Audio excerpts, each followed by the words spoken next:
Bangladesh premier league cricket বিপিএলে গতকাল দুইটি ম্যাচ অনুষ্ঠিত হয়েছে। দিনের প্রথম ম্যাচে খুলনা টাইগার্স এবং চট্টগ্রাম কিংস মুখোমুখি হয়।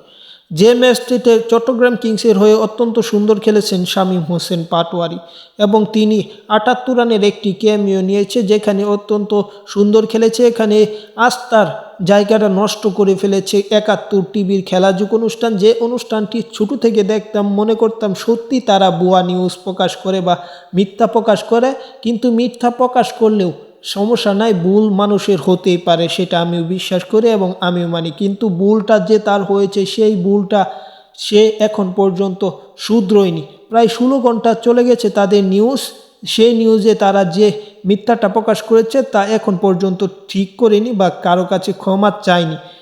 সেই নিউজটা বলতে গেলে বলা যায়, তারা একটি ভিডিও ছেড়েছে শামীম হোসেন পাটোয়ারিকে নিয়ে, যেখানে তারা বলেছে ২০২ স্ট্রাইক রেটে ব্যাট করেছে।